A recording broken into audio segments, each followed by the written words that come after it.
تو سیدنا عثمان غنی رضی اللہ تعالیٰ عنہ کے کیا کہنے، جنہوں نے 2 مرتبہ حضور علیہ الصلوۃ والسلام کی زبان مبارک سے جنت کی بشارت سنی۔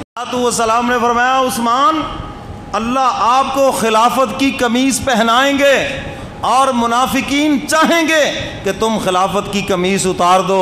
یاد رکھو عثمان، اگر ان کے کہنے پر تم نے خلافت چھوڑ دی تو تم جنت کی خوشبو بھی نہیں سن سکتے۔ اور حضور نے فرمایا جس دن یہ فتنہ برپا ہوگا اس دن میرا عثمان حق کے اوپر ہوگا۔ تو میرے محترم سامعین، حضور علیہ الصلوۃ والسلام نے شہادت کی بھی خوشخبری سنائی، عثمان تمہیں شہادت کی بہت ملے گی، اور یہ بھی بتا دیا آزمائش بھی آئے گی تمہارے اوپر، اور یہ بھی بتا دیا کہ عثمان تم نے خلافت نہیں چھوڑنی، کیونکہ یہ میری امانت ہے تمہارے پاس، ان کے کہنے پر تم نے خلافت نہیں چھوڑنی۔ تو سیدنا عثمان غنی نے پھر وعدہ خوب نبھایا کہ نہیں، اور کتنے صبر و شکر سے نبھایا، کوئی انسان سوچ بھی نہیں سکتا۔ سیدنا عثمان غنی رضی اللہ تعالیٰ عنہ مسجد نبوی میں کھڑے ہو کے خطبہ ارشاد فرما رکھے گئے، اور باغی کہنے لگے عثمان خطبہ بند کیجئے، حالانکہ یہ وہی مسجد نبوی ہے جس کی جگہ عثمان نے خود خرید کے دی۔ کون تھے یہ باغی لوگ؟ اصل بات یہ ہے کہ عثمان غنی کے دور خلافت میں فتوحات بڑی ہوئیں، بہت سے لوگ علاقے اسلام میں داخل ہوئے، جو نئے نئے اسلام میں داخل ہوئے تھے ابھی تک اسلام دل میں نہیں اترا تھا، شان و شوکت دیکھ کے مسلمان ہو گئے، کوئی ڈر سے مسلمان ہو گئے، اب چونکہ تھوڑا سا وقت گزرنا تھا تو رنگ چڑھنا تھا۔ تو میرے محترم سامعین، اب وہ اندر سے کڑ رہے تھے کوئی موقع ایسا آ جائے تو عثمان غنی سے انتقام لے، کیونکہ ہماری سلطنتیں ختم ہوئیں اور وہاں پر اسلام کا پرچم لہرایا۔ اور دوسری طرف سیدنا عثمان غنی کے اندر نرمی بہت تھی، بہت نرم دل تھے، بہت رحم دل تھے، ہر وقت اصلاح کی فکر تھی۔ اللہ اکبر۔ تو باغیوں نے مدینہ میں آ کر چھاؤنی بنائی اور سیدنا عثمان غنی کے خلاف سازشیں کرنے لگے، کیونکہ ان کے پیچھے ایک یہودی لابی تھی اور جس کا کام ہی یہ ہے مسلمانوں کے خلاف سازشیں کرنا، علماء کے خلاف سازشیں کرنا، نیک لوگوں کے خلاف سازشیں کرنا، روز اول سے ان کا یہی کام ہے۔ کیونکہ اللہ کے محبوب نے ہمیں بتا دیا لا تتخذوا اليہود والنصارى اولیاء، یہود و نصارہ کو کبھی اپنا دوست نہ بنانا، اور یہ کبھی تمہارے دوست بنیں گے بھی نہیں، ان کے خمیر کے اندر بھی تمہارے لیے کوئی رحم نہیں ہے۔ ظاہری طور پر اگر کوئی دوستی ہے وہ مفادات کی دوستی ہے، اندر سے یہ تمہارے ازلی دشمن ہے، شیطان کی طرح یہ تمہارے دشمن ہے۔ جب بھی کوئی موقع آئے گا تم ان کو اپنے دشمنوں کی صف کے اندر کھڑا پاؤ گے۔ تو سیدنا عثمان غنی کے خلاف بھی سازشیں، اور سیدنا عثمان غنی کو حالات کی جب خبر ہوئی تو آپ نے فرمایا کہ ان کو پیار محبت سے سمجھائیں۔ سیدنا امیر معاویہ رضی اللہ تعالیٰ عنہ ملک شام کے گورنر ہیں، عرض کرتے امیر المومنین یہ سازش کا دائرہ ذرا بڑھ رہا ہے، کہیں ایسے نہ ہو کہ کام ذرا ہاتھ سے نکل جائے، آپ ہمیں اجازت دیں، ہم فوجیں لے کر ان کا قلع کما کرتے ہیں۔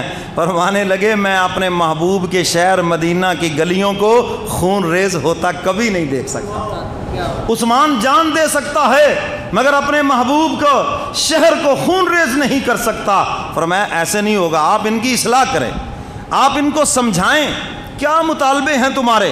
جو انہوں نے مطالبے کیے تو عثمان غنی نے بغیر کسی بحث کے سارے قبول کر لیے۔ اب تو کوئی لڑائی کی بات باقی نہ رہی، لیکن جب وہ مدینہ سے واپس گئے اور راستے میں کسی نے کہا لو جی ہم تو ناکام ہو گئے، ہمارا تو مقصد تھا عثمان غنی سے خلافت چھیننا، ہمارا تو مقصد تھا مسلمانوں کی خلافت کو کمزور کرنا، اور وہ تو پورا نہ ہوا، واپس چلو۔ کہنے لگے جی ہمیں تو خبر ملی ہے آپ نے جناب ایسے ہی ہمیں ہمارے ساتھ صلح کی ہے اور وہاں کے گورنر کو حکم دے دیا کہ جب یہ لوگ آئیں تو ان کو قتل کر دینا ہے۔ تو عثمان غنی کہتے مجھے تو اس بات کا علم بھی نہیں ہے، میں نے تو یہ ایسے کہا بھی نہیں۔ مدینہ میں چھونی بنا لی بات، جی ہمارا ایک ہی مطالبہ ہے کہ عثمان خلافت چھوڑے، میں یہ نہیں ہو سکتا۔ جو چیز اللہ کے محبوب نے مجھے جس کی وصیت فرمائی ہے میں اس سے کبھی بھی پیچھے نہیں ہٹ سکتا۔ میرے محترم سامعین، چونکہ وقت اتنا نہیں کہ میں اس کو ذرا تفصیل سے کھولوں، لیکن اتنا عرض کرتا ہوں کہ عثمان غنی مسجد نبوی میں جمعہ کا خطبہ ارشاد فرما رکھے گئے۔ ایک باغی نے اٹھ کے کہا عثمان تقریر بند کریں، دوسرے نے کہا تقریر بند کریں، تیسرے نے پتھر پھینکا، چوتھے نے پھینکا، یہاں تک کہ عثمان غنی رضی اللہ تعالیٰ عنہ زخموں سے چور ہو کر اس جگہ پہ گرتے ہیں جہاں حضور اپنا قدم رکھ کر منبر کے اوپر چڑھتے ہیں۔ عثمان غنی زخموں سے چور ہو کر گر پڑے، اور باغیوں نے مسجد نبوی کا محاصرہ کر لیا کہ ہم عثمان کو نماز نہیں پڑھانے دیں گے، ہم عثمان کو خطبہ نہیں دینے دیں گے۔ بڑے صحابہ بیچ میں آئے، سمجھایا دیکھو بھائی اس سے فساد برپا ہوگا۔ وہ کہنے لگے کچھ ہو جائے ہم اس سے پیچھے نہیں ہٹیں گے۔ سیدنا عثمان غنی رضی اللہ تعالیٰ عنہ قصر خلافت میں تشریف لائے اور ساتھیوں سے فرمایا اتنا بتاؤ کہ میری وجہ سے مسجد نبوی میں کہیں خون ریزی تو نہیں ہوئی؟ امیر المومنین ایسا تو نہیں۔ فرمایا مجھے پتہ ہے میری شہادت کے بعد جو تلوار مسلمانوں کے درمیان اٹھے گی ہو سکتا ہے یہ قیامت تک واپس پھر نیام کے اندر نہ آئے، مگر میں اس کا مصداق نہیں بننا چاہتا۔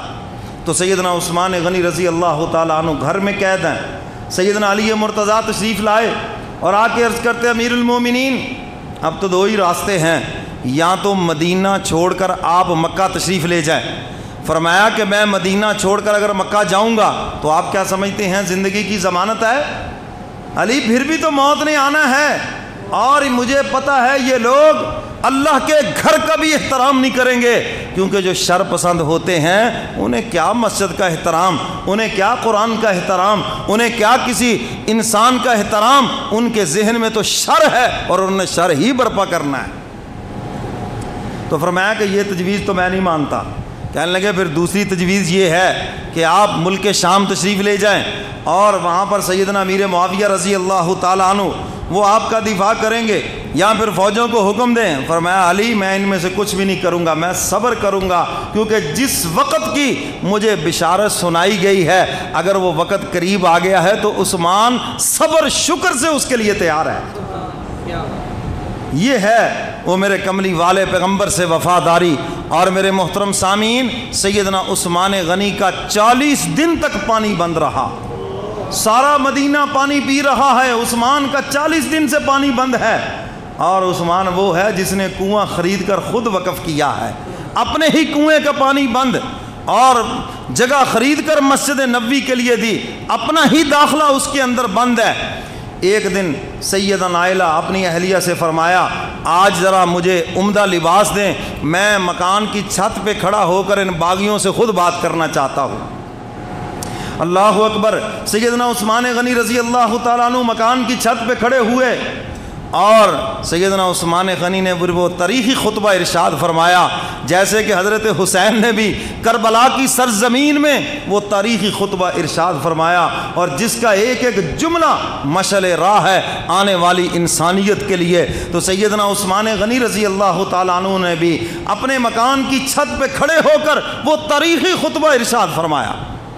آج کوئی خطیب ممبر پہ بیٹھ کے تقریر کرتا ہے، کوئی محراب پہ کھڑا ہو کے تقریر کرتا ہے، قربان جاؤں اس خطیب کے بھی جو اپنے مکان کی چھت کے اوپر کھڑا ہے۔ اور فرمانے لگے باغیو کس لیے مجھے قتل کرنا چاہتے ہو؟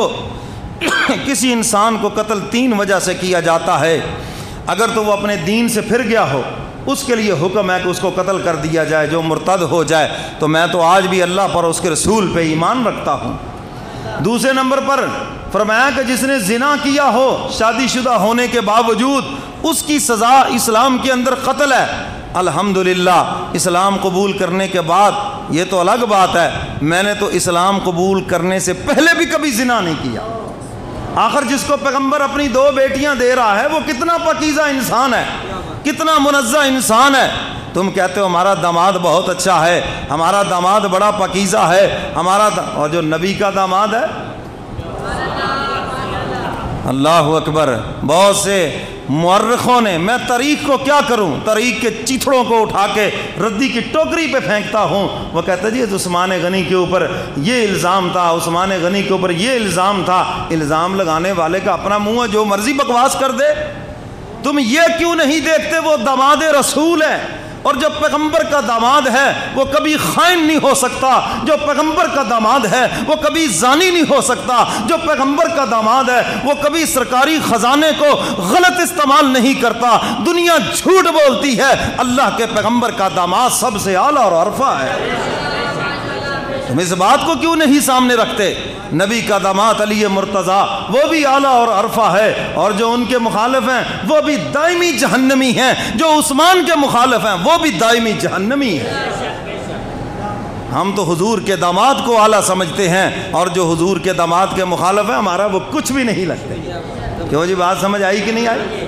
تو سیدنا عثمان غنی فرماتے میں نے تو اسلام قبول کرنے سے پہلے بھی کبھی زنا نہیں کیا، اور اس کے بعد فرمایا تیسری وجہ سے اگر کسی کو قتل کیا جائے تو اگر اس نے کسی کو قتل کیا ہے تو قصاص کے اندر اس کے بدلے قتل کیا جاتا ہے، تو فرمایا میں نے تو قتل کیا کرنا، آج تک کسی کو تھپڑ بھی نہیں مارا، تو کس لیے میرے قتل کے در پہ ہو؟ کہنے لگے عثمان غنی ہم سب باتیں سمجھتے ہیں، بس ہمارا ایک ہی مطالبہ ہے کہ آپ خلافت چھوڑ دیں۔ میں کیوں چھوڑ دوں؟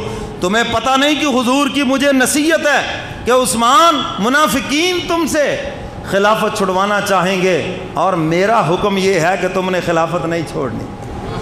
اب حضور کا حکم میرے سر آنکھوں کے اوپر۔ تو میرے محترم سامعین، سیدنا عثمان غنی پھر اس کے بعد فرماتے ہیں تم نے میرے اوپر کنویں کا پانی بند کیا، تمہیں پتہ ہے یہ کنواں کس کی ملکیت ہے؟ کہتے عثمان ہم جانتے ہیں اس کا نام بیر عثمان ہے، تمہاری طرف منسوب ہے، تمہاری ملکیت اور تم نے وقف کر رکھا ہے، مگر ہم نہیں پانی پینے دیں گے۔ فرمایا تمہیں پتہ نہیں حضور نے اپنے ہاتھ کو میرا ہاتھ قرار دیا؟ کہنے لگے ہاں ہمیں پتہ ہے۔ میں تمہیں پتہ نہیں حضور کی 2 بیٹیاں یکے بعد دیگرے میرے نکاح کے اندر؟ تمہیں پتہ نہیں حضور نے 2 مرتبہ مجھے جنت کی بشارت سنائی ہے؟ تو میرے محترم سامعین، یہ وہ تاریخی خطبہ سیدنا عثمان غنی نے ارشاد فرمایا، اور پھر اپنے مکان کی چھت سے نیچے تشریف لائے، اور جمعہ کا دن ہے۔